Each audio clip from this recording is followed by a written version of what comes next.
আমি ঘরে একা ছিলাম, আর আমি ঘুমের ভান করেছিলাম। আর দেখি সেই কাজের ছেলেটি ধীরে ধীরে আমার দিকে এগিয়ে আসছে। একটু অস্বস্তি অনুভব করছিলাম। কাজের ছেলে এসে আমার কাছেই দাঁড়িয়ে গেল। আমার মনের ভেতর এক ধরনের ভয় আর কৌতূহল কাজ করছিল। কিন্তু তার পরবর্তী আচরণ আমাকে বিস্মিত করল। সে হঠাৎ আমার কাঁধে আলতো করে হাত রাখল। সে মুহূর্তে আমি কিছুটা অবাক হয়ে গেলাম। কিছুক্ষণ স্থির হয়ে রইলাম, কথা বলার জন্য ঠিক কী বলবো তা বুঝতে পারছিলাম না। তারপর সে, আমার নাম পূজা। আমি ছিলাম অনেক সুন্দর আর আকর্ষণীয়। আমি শহরে থাকায় সব সময় মডার্ন শর্ট ড্রেস পরে থাকতাম, যা আমাকে আরও আকর্ষণীয় করে তুলত। আমার স্বামী সব সময় এসব ড্রেস আমাকে দেখতে পছন্দ করতেন। তিনি আমাকে অনেক ভালোবাসতেন। বন্ধুরা, রেডি হয়ে যাও, আজকের গল্পটা অনেক বেশি স্পেশাল, কেউ মিস করো না। আর গল্পগুলো ভালো লাগলে ভিডিওটি লাইক, শেয়ার এবং চ্যানেলটি সাবস্ক্রাইব করো প্লিজ। আমার বিয়ে যে পরিবারে হয়েছে সেখানে আমার স্বামী ছাড়া আর কেউ ছিল না। আমার স্বামী তার বাবা মায়ের একমাত্র সন্তান ছিলেন। তার বাবা মা খুবই ধনী ছিলেন, কিন্তু এক দুর্ঘটনায় তারা দুজনেই মারা যান। এরপর সমস্ত সম্পত্তি আমার স্বামীর নামে হয়ে যায়। আমার স্বামী তখন সম্পূর্ণ একা এবং অগাধ সম্পত্তির মালিক ছিলেন। আমাদের বাড়িতে সব কিছুই ছিল, কিন্তু একটাই জিনিসের অভাব ছিল, সন্তান। আমার স্বামী ব্যবসার কাজে খুব ব্যস্ত থাকায় এই বিষয়ে কখনো ভাবেননি। কাজের কারণে তিনি প্রায় বিদেশে থাকতেন। আমি বাড়িতে এক রানীর মতো থাকতাম। বাড়ির সব কাজের জন্য কর্মচারী ছিল, তাই আমাকে কিছুই করতে হতো না। দৈনন্দিন রুটিনের মতোই আমার স্বামী আমাকে জানালেন যে তিনি ব্যবসার কাজে বিদেশে যাচ্ছেন। তিনি বললেন, আজ রাতেই আমার ফ্লাইট, তুমি নিজের যত্ন নিও। সেই রাতেই আমার স্বামী বিদেশের উদ্দেশ্যে রওনা দিলেন। আমি রাতটি বেশ শান্তিতে কাটালাম। সকালে ঘুম ভেঙে আমি ঘরের বাইরে তাকিয়ে দেখি আমার 16 বছর বয়সী বাড়ির কাজের ছেলে রান্নাঘরে নাশতা বানাচ্ছে। যদিও তার বয়স 16, তবে তাকে বড়দের মতো দেখাচ্ছিল। সে দেখতেও অনেক সুন্দর ছিল। খুব মনোযোগ সহকারে সে তার কাজ করছিল। কাজ শেষ করেই সে নিজের ঘরে চলে যেত। তবে আমার মনের এক কোণে তার প্রতি একটা অদ্ভুত আকর্ষণ তৈরি হচ্ছিল। আমি একজন আধুনিক এবং রূপসী নারী ছিলাম। বেশিরভাগ সময় আমি একাকী থাকতাম, যা আমার জন্য অনেক কষ্টের ছিল। আমার পোশাকগুলোও বেশ আধুনিক ছিল। অন্য কেউ হলে এতদিনে হয়তো আমার প্রতি আকৃষ্ট হয়ে পড়ত। আমি সব সময় ছোট পোশাক পরতে ভালোবাসতাম, কিন্তু আমার এই কাজের ছেলে কখনো আমার দিকে সেভাবে তাকাতই না, যা আমাকে কিছুটা অস্থির করে তুলেছিল। তখনও আমি ছোট পোশাক পরেই ছিলাম, আর পোশাক পাল্টানোর প্রয়োজনও মনে করিনি। সেই অবস্থাতেই রান্নাঘরে গিয়ে পৌঁছালাম। আমি তাকে নিজের দিকে আকৃষ্ট করার চেষ্টা করলেও সে প্রতিবারই আমাকে উপেক্ষা করত। রান্নাঘরে তখন শুধু আমরা দুজনই ছিলাম, আর বাড়িতেও সারাদিন আমরা একাই থাকতাম। কিছুদিন এভাবে কাটতেই আমার মধ্যে তার প্রতি একটা বিশেষ আকর্ষণ তৈরি হতে লাগল। তবে সে যেন এমন এক অদ্ভুত মনের মানুষ ছিল যে আমার মতো সুন্দরী একজন নারীকে একা পেয়েও তেমনভাবে আকৃষ্ট হচ্ছিল না। যতই চেষ্টা করতাম ততবারই ব্যর্থ হতাম। আজও আমি ইচ্ছা করে বিশেষ ধরনের পোশাক পরে তার সামনে এলাম এবং বললাম, আমার জন্য নাশতা তৈরি করে দাও তো, একটু তাড়াতাড়ি। সে একবার তাকিয়ে চোখ নামিয়ে নিল এবং বলল, আমি আপনাকেই নাশতা বানিয়ে দিচ্ছি ম্যাডাম। তার এমন সরলতা যেন আমাকে আরও বিভ্রান্ত করে তুলল। হঠাৎ আমার মনে হলো, যখনই আমি তার সামনে যাই সে সবসময় কোনো না কোনো কাজে ব্যস্ত থাকে, তাই সে হয়তো চোখ এড়িয়ে যায়। মনে হলো তাকে ফাঁকা সময়ের সামনে পাওয়া দরকার। মাথায় একটু চিন্তা এলো।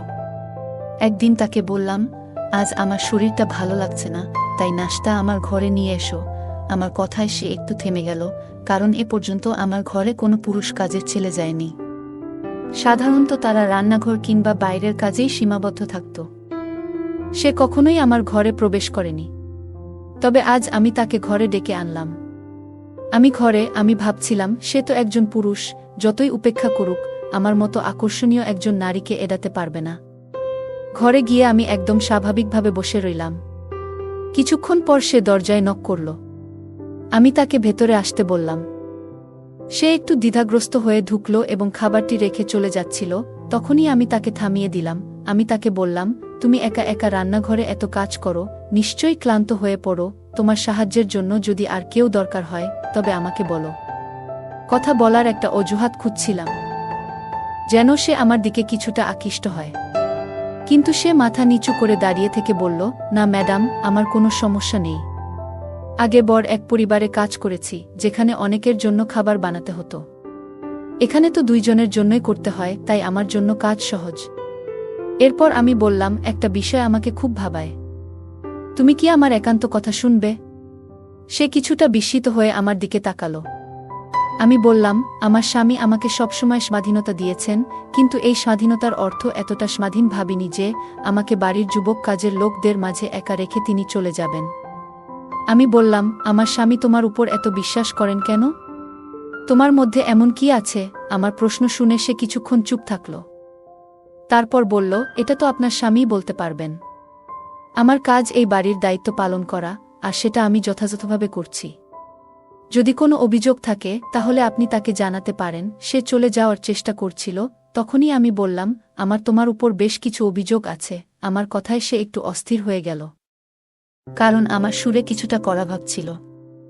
সে ভেবেছিল আমি হয়তো তার কাজ নিয়ে অসন্তুষ্ট, আসলে আমার মনোভাব অন্যরকম ছিল। সে চিন্তিত হয়ে বলল, আপনার কি অভিযোগ আছে আমার বিরুদ্ধে? আমি তো সবসময় চেষ্টা করি যাতে আপনাকে কোনো অসুবিধা না হয়। আমি বললাম, এই বাড়িতে রাতে একা থাকলে আমার একটু ভয় লাগে।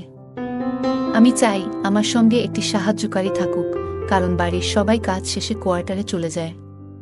আমার কথা শুনে সে কিছুটা বিস্মিত হল। আমি ইচ্ছা করেই তাকে কিছুক্ষণ আমার ঘরে রাখতে চেয়েছিলাম, মনে মনে নিশ্চিত ছিলাম যে সে আমার দিকে বেশিক্ষণ তাকিয়ে থাকতে পারবে না। আমার সামনে খাবার ছিল, তবে তখন আমার মন সেই নতুন কাজের ছেলেটির দিকে চলে গিয়েছিল, যার বয়স মাত্র 16। আমাদের কথোপকথন চলছিল এবং হঠাৎ খেয়াল করলাম, তার দিকে তাকিয়ে থাকতে থাকতে আমার দৃষ্টি একসময় তার দিকে নেমে এলো। আমি একটু থমকে গেলাম।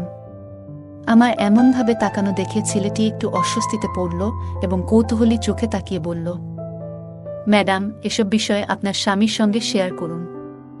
এরপর সে দ্রুত ঘর থেকে বেরিয়ে গেল, আর আমি চুপচাপ বসে ভাবতে লাগলাম, যাকে এতদিন শুধু কাজের ছেলে ভেবেছিলাম, সে যেন সম্পূর্ণ আলাদা এক ব্যক্তিত্ব।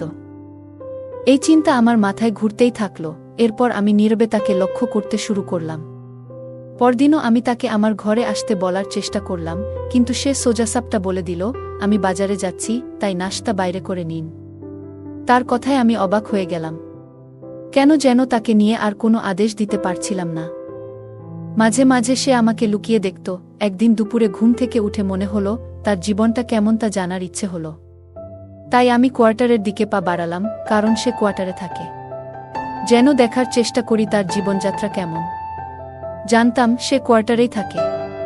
তাকে নিয়ে আমার কৌতূহল যেন দিন দিন বাড়ছিল। আমি তখন কোয়ার্টারের দিকে এগোচ্ছিলাম, হঠাৎ দেখলাম সে ধীরে দরজা বন্ধ করছে। আমি চুপচাপ দাঁড়িয়ে তার দিকে তাকিয়ে রইলাম। এরপর সে বাড়ির দিকে পা বাড়ালো এবং সোজা আমার ঘরের দিকে হাঁটতে লাগল। সে আস্তে করে আমার ঘরের দরজা খুলল এবং ভেতরে ঢুকে গেল। আমার মন আতঙ্কে ভরে উঠল, কারণ সে নিশ্চয়ই বুঝে যাবে আমি ঘরে নেই। দ্রুত রান্নাঘরে গিয়ে লাইট জ্বালিয়ে পানির জগে পানি ভরতে লাগলাম। কিছুক্ষণ পরে সে আমাকে খুঁজতে খুঁজতে রান্নাঘরে চলে এলো। আমাকে দেখে বলল, আপনি এখানে? আপনাকে ঘরে না দেখে একটু চিন্তিত হয়ে পড়েছিলাম। আমি তাকে দেখে বললাম, তুমি কেন আমার ঘরে আমাকে খুঁজতে গিয়েছিলে? আমার প্রশ্নে সে হঠাৎ অপ্রস্তুত হয়ে গেল এবং গলা সামলে বলল, আসলে পানি নেওয়ার জন্যই গিয়েছিলাম। আজ জগে পানি রাখা ভুলে গিয়েছিলাম, তাই ভাবলাম একটা বোতল দিয়ে আসি। আমি তার দিকে তাকিয়ে রইলাম, কারণ আমি তো পানির জগটা আসলে শুধু একটা অজুহাত হিসেবে ব্যবহার করছিলাম। আমার ঘরে পানি আগে থেকেই ছিল।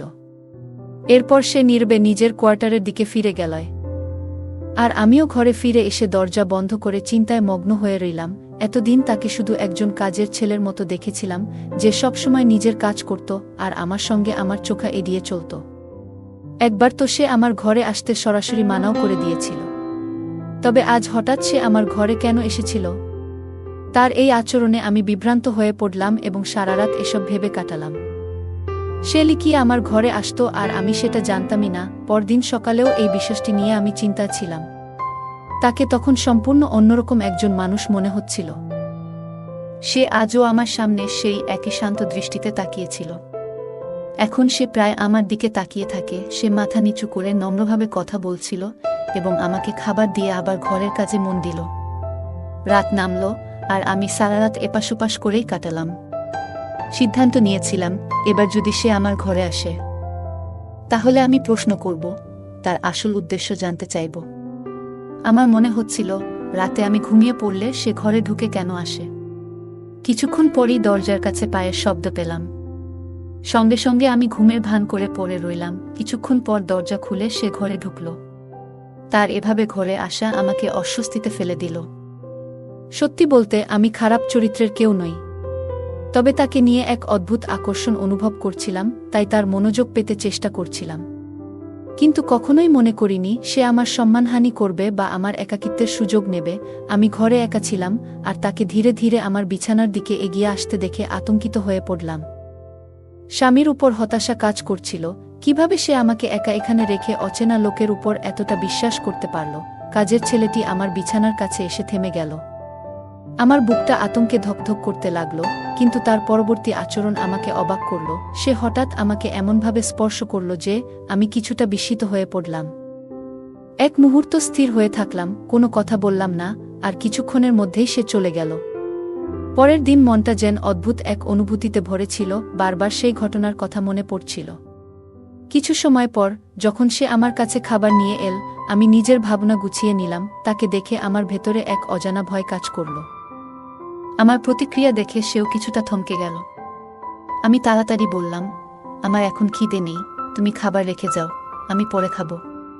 এটা বলে আমি তাড়াতাড়ি নিজের ঘরে চলে এলাম। এখন আর আগের মতো স্বাভাবিক থাকতে পারছিলাম না। তার আচরণ বারবার মনে পড়ছিল। পরের রাতেও সে একইভাবে আমার ঘরে এলো এবং আমার বিছানার কাছে এগিয়ে এলো। আমি ঘুমের ভান ধরে পড়ে রইলাম। যদিও মনে মনে তার সাথে প্রশ্ন করতে চাইছিলাম, কিন্তু আমার মধ্যে যেন সেই সাহসটা খুঁজে পাচ্ছিলাম না। প্রতিদিন একই ঘটনা ঘটতে থাকল, আর যখনই আমার স্বামী ফোন করত, আমি সব ঠিক আছে বলেই কাটিয়ে দিতাম। কিন্তু দিন দিন আমার অস্বস্তি বাড়তে লাগল। সে লুকিয়ে আসত আর আমার কাছে এসে চুপচাপ দাঁড়ায় থাকত এবং পরে চলে যেত। মনে হতো তার মধ্যে এক অদ্ভুত রহস্য লুকিয়ে আছে, যা আমি জানতাম না। এক রাতে সে আবার আমার ঘরে ঢুকল এবং সে চলে যাওয়ার পর আমি আস্তে করে উঠে তার পেছনে এগোলাম। লক্ষ্য করলাম সে বাড়ির বাইরে কোয়ার্টারে না গিয়ে গেটের দিকে এগোচ্ছে। এ দৃশ্য দেখে আমি একটু ভয় পেয়ে গেলাম। রাতের এ সময় সে কোথায় যাচ্ছে? আমি সারা রাত অপেক্ষায় কাটালাম, কিন্তু সে আর ফিরল না। তার এসব অদ্ভুত আচরণে আমার ঘুম উড়ে গেল। অপেক্ষা করতে করতে ভোর ৫টা নাগাদ দেখলাম সে ঘরে ঢুকছে। তার পরনে থাকা কাপড়ে লাল দাগ দেখা যাচ্ছিল, যেন খুব ক্লান্ত ছিল। দ্রুত কোয়ার্টারের দিকে যেতে শুরু করল, আর আমি অবাক হয়ে ভাবতে লাগলাম, সে সারা রাত কোথায় ছিল। তার এই রহস্যময় আচরণ আমার মনে ভীতি ও সন্দেহের সৃষ্টি করল। সে তো আমার কাছে কেবল একজন তরুণ চাকর, কিন্তু তার এমন অদ্ভুত আচরণে তাকে নিয়ে আতঙ্কিত হচ্ছিলাম। আগে তার কাছাকাছি থেকে ভয় পেতাম না, কিন্তু এখন তার প্রতিদিনের এই রাতের কার্যকলাপ আমার মনে অস্বস্তি বাড়াচ্ছিল। রাতে আমার ঘরে এসে যাওয়ার পর সে কোথায় যেত এবং কেন ভোর ৫টা নাগাদ ফিরে আসত, এই সব কিছু ভাবতে গিয়ে আরও ভয় বাড়ছিল। আমার স্বামী প্রতিদিন কাজ থেকে ফিরলে খুবই ক্লান্ত থাকত এবং তার জামাকাপড়ও বেশ নোংরা হয়ে যেত। আমি ছোটবেলা থেকে খুবই যত্নে বড় হয়েছি, তাই এই ধরনের পরিস্থিতি দেখে ভীত হয়ে যেতাম। আমার মানসিক শান্তি বিঘ্নিত হচ্ছিল, যার ফলে আমি প্রায় অসুস্থ হয়ে পড়ছিলাম। একদিন আমার স্বামী আমাকে ফোন করে আমার স্বাস্থ্যের খোঁজখবর নিল। কথা বলতে গিয়ে আমি চোখের পানি ধরে রাখতে পারলাম না এবং তাকে বললাম যে আমার একজন কাজের মহিলা প্রয়োজন। আমি এখানে একা পুরুষ কর্মচারীদের সাথে থাকতে আরামবোধ করি না। আমার স্বামী আমাকে শান্ত করার চেষ্টা করল এবং বলল, তুমি এখনও বাইরের জগৎ সম্পর্কে ভালোভাবে জানো না। অনেক সময় এই ধরনের গৃহকর্মীরা বিশ্বস্ত না হয়ে চুরি করে বা সমস্যা সৃষ্টি করে। তাই আমি তোমার নিরাপত্তার ব্যাপারে চিন্তিত। কিন্তু আমি এই কর্মচারীকে পুরোপুরি বিশ্বাস করি। আমি শিগগিরই বাড়ি ফিরে আসব। তার এই কথাগুলো শুনে আমি অবাক হলাম। আমার মনে হচ্ছিল, কেন আমার স্বামী এই কর্মচারীর উপর এতটা বিশ্বাস করছে। তাকে বললাম, তুমি ঠিক বলেছ, সবাইকে বিশ্বাস করা যায় না। অনেক সময় মানুষ মুখোশ পরে আমাদের মতো সরল মানুষদের বোকা বানায়। এরপরে আমি নিজেও একটু আতঙ্কিত হয়ে পড়েছিলাম, এই ভেবে যে হয়তো এই কর্মচারী তেমন ভালো নাও হতে পারে যতটা আমার স্বামী তাকে মনে করছে। তবে আমার স্বামী আমাকে বলল, আমি তাকে চোখ বন্ধ করেই বিশ্বাস করি। এ বিষয়ে যদি কেউ আমাকে কিছু উল্টোপাল্টা বলে, তাও আমি বিশ্বাস করব না। কারণ আমি নিশ্চিত যে সে তোমার সাথে কিছু ভুল করতে পারে না। তাকে নিয়ে আমার পূর্ণ আস্থা আছে। আমার স্বামীর এই কথাগুলো শুনে আমি খুব চিন্তায় পড়ে গেলাম। মনে হলো হয়তো আমার স্বামী আমার কথাগুলো বিশ্বাস করবে না। সত্যিটা জানাতে চাইছিলাম, তবে সেদিন আর কথা বাড়ালাম না, কিন্তু একা একা চিন্তা করতে করতে আরও বিচলিত হয়ে পড়লাম। গৃহকর্মীর দৈনন্দিন কাজের রুটিন আগের মতোই চলছিল। রাতের বেলায় সে বাড়ির ভেতর ঘুরে বেড়ায়, যখন তখন বেরিয়ে যায়। তার এই আচরণে আমি আতঙ্কিত হয়ে পড়লাম। বারবার ইশারায় স্বামীকে জানাতে চেষ্টা করলাম, কিন্তু সে কিছু শুনতে চাইছিল না। একদিন আমি শেষমেশ স্বামীকে বলে বসলাম যে একজন স্বামীর উচিত তার স্ত্রীর কথায় বিশ্বাস রাখা। আমি জানি এই কর্মচারী আসলে যেমন দেখায় তেমন নয়, এবং সে মাঝে মাঝে বেশ অদ্ভুত আচরণ করে। আমার কথা শুনে স্বামী অবাক হয়ে বলল, কেন, সে এমন কি করে যা তোমাকে ভীত করে তুলছে? আমি তো তোমার কথা কিছুই বুঝতে পারছি না।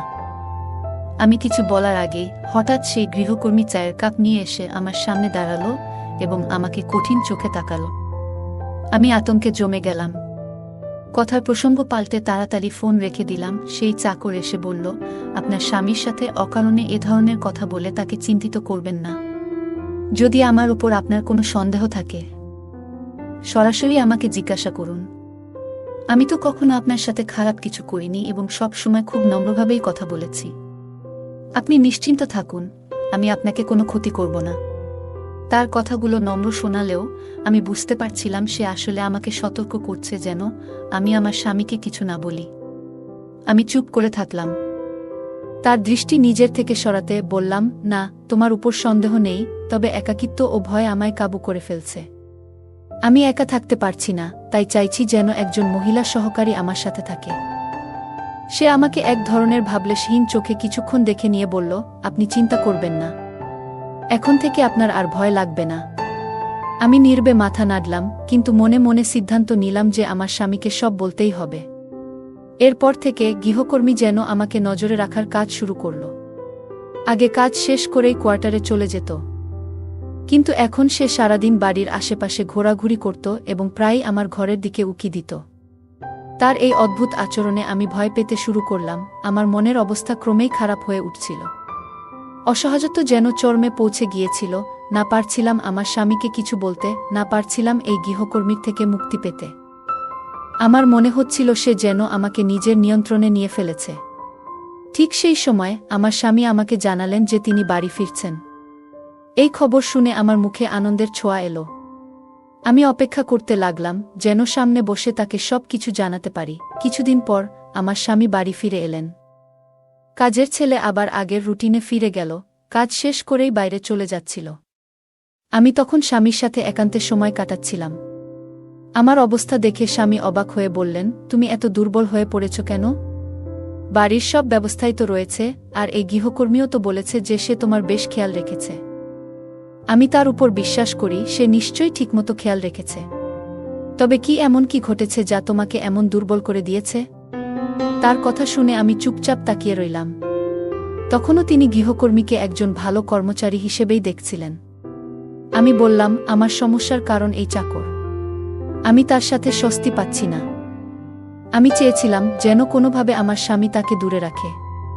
প্রতিদিন সে আমার ঘরে আসত, আর আমি চাইলেও কিছু করতে পারছিলাম না। আমি জানতাম সে বুঝে গেছে যে আমি তার উদ্দেশ্য সম্পর্কে সচেতন। আমার কথা শুনে স্বামী গভীরভাবে চিন্তায় পড়লেন এবং বললেন, আমাকে ক্ষমা করো।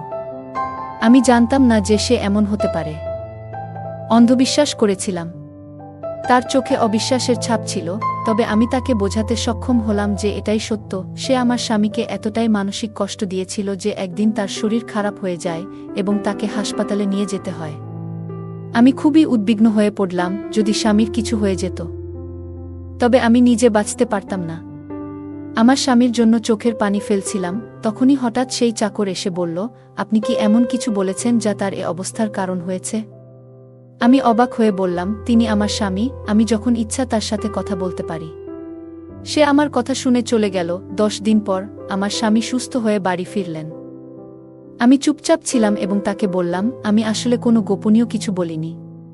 বাড়িতে কিছুই ঘটেনি, শুধু চাইছি তুমি আমার পাশে থাকো। আমি তাকে বোঝানোর চেষ্টা করলাম, কিন্তু তিনি বললেন, তুমি এভাবে কথার প্রসঙ্গ বদলাচ্ছ কেন?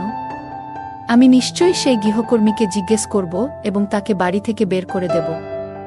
আমি বিশ্বাস করতে পারছি না, এতদিন তাকে ভরসা করে এসেছি, অথচ সে আমাদের এমনভাবে ঠকিয়েছে। স্বামীর কথায় আমি অস্বস্তিতে পড়লাম। তিনি মানসিক চাপে ছিলেন এবং দৃঢ় সিদ্ধান্ত নিয়েছিলেন গৃহকর্মীর সাথে কথা বলার।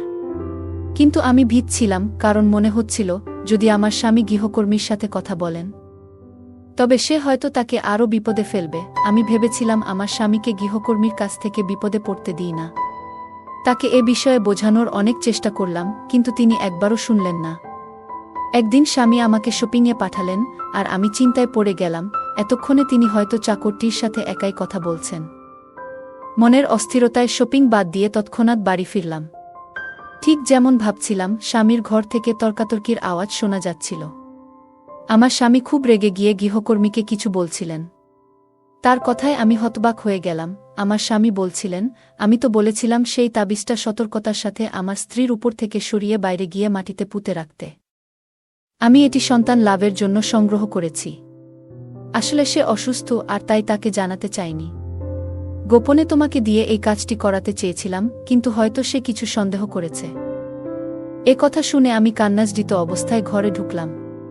এতদিন ধরে স্বামী আমাকে বলেছিলেন যে তার নিজেরই শারীরিক অসুস্থতা আছে, তাই সন্তান হচ্ছে না। কিন্তু আসল সত্যি ছিল, অসুস্থ ছিলাম আমি। আমার অসুখ এমন যে চিকিৎসার পাশাপাশি বিশেষ পদ্ধতির দরকার।